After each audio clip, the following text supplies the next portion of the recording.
भैया को क्या हुआ? ये उठ क्यों नहीं रहे? ये ठीक तो हो जाएंगे। अली को नताशा के जाने का बहुत सदमा हुआ है, जिसकी वजह से उसे पैरालिटिक अटैक हुआ है। वो सुन सकता है, देख सकता है, मगर कुछ कर नहीं सकता। आपको नताशा की डेथ की रीजन की समझ नहीं आई? अभी तक तो कुछ समझ में नहीं आ रहा। जब तक पोस्टमार्टम की रिपोर्ट नहीं आ जाती मैं कुछ नहीं कह सकता। जब तक ये उठ नहीं जाते मैं इनको छोड़ के कहीं नहीं जाऊंगा। मैंने आपसे कुछ बात करनी थी, कुछ प्लीज को शेयर करें। आपने नताशा की लाश देखी थी? मुझे तो सिर्फ उसकी टूटी हुई हड्डियां और फटा हुआ मांस नजर आ रहा है। मुझे देखिए एक्सीडेंट नहीं हो सकता। आपने अली की हालत देखी है? मैं नरमीन को इस हालत में अकेला नहीं छोड़ के जा सकता, उसकी जान को खतरा है। मुझे इस बात की गहराई तक जाने के लिए थोड़ा वक्त चाहिए। इस कल तक पोस्टमार्टम रिपोर्ट चाहिए। I'll see you tomorrow.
या खुदा, ये सब कुछ क्या हो रहा है? भाई तो अब भी वैसे ही हैं, मगर इस घर में बहुत अजीब हरकतें हो रही। कुछ समझ नहीं आ रहा, बहुत डर लग रहा है। तुम प्लीज आ जाओ। कुछ नहीं लगता है, हवा से दरवाजा बंद होता है।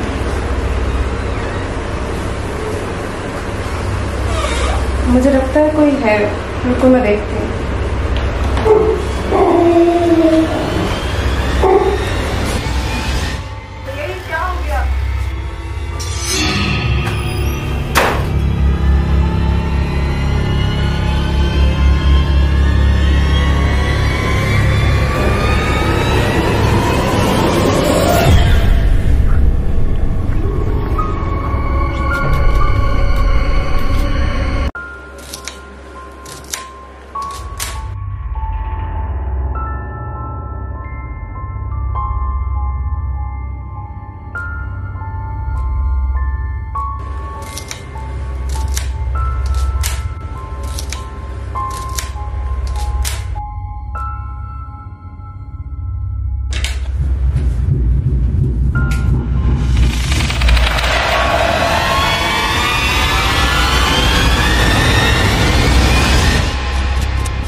हो रहा है, क्यों हो रहा है, कुछ समझ नहीं आ रहा। भैया आप ही देखिए, आपकी बहन कितनी परेशान है इस दिन। अब आप ही बताएं मैं क्या करूं, मुझे कुछ समझ नहीं आ रही। कभी कुछ हो रहा है, कभी कुछ हो रहा है, मुझे कुछ समझ नहीं आ रही।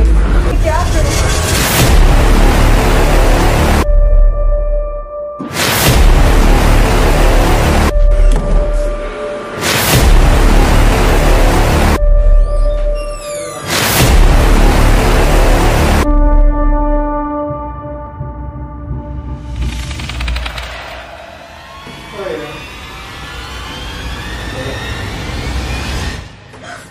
क्या हुआ है? यहाँ पर बहुत अजीब चीजें हो रही हैं। चलो नीचे चलो, सारा तुम्हारे इंतजार कर।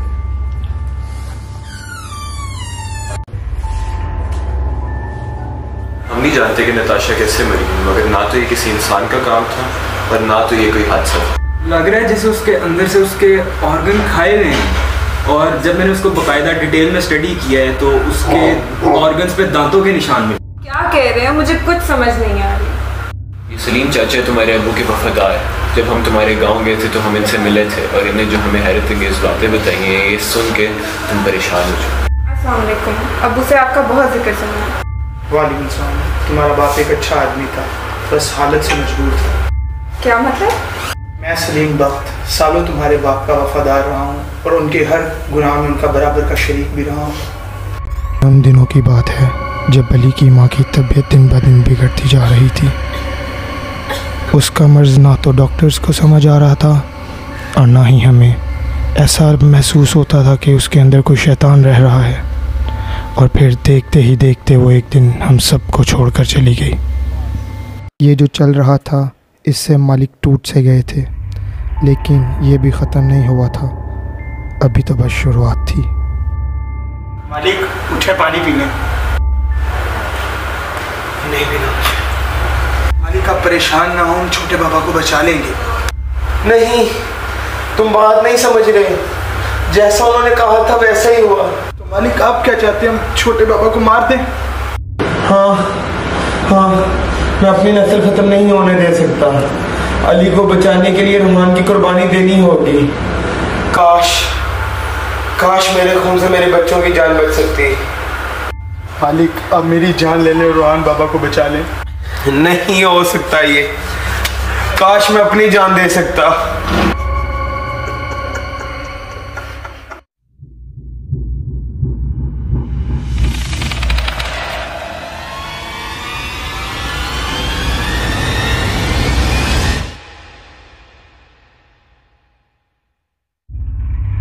रूहान मालिक का सौतेला बेटा था। मालिक ये समझ चुके थे कि अली की माँ किसी आम मौत से नहीं मरी। यही वजह थी कि मालिक रूहान और अली को एक बहुत जाने माने बाबा के पास ले गए और उन्होंने बताया कि रूहान बचपन से ही शापित है। यही वजह थी कि अली की माँ नहीं रही। अली को बचाने के लिए रूहान को मरना पड़ेगा।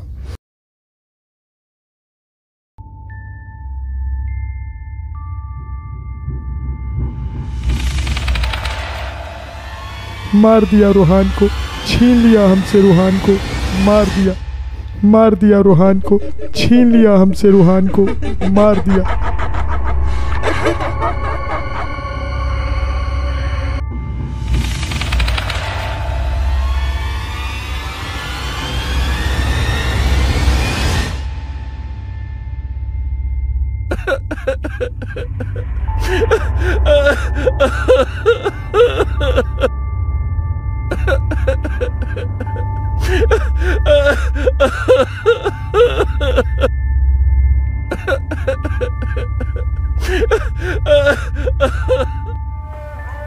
मगर अली को हुआ क्या है?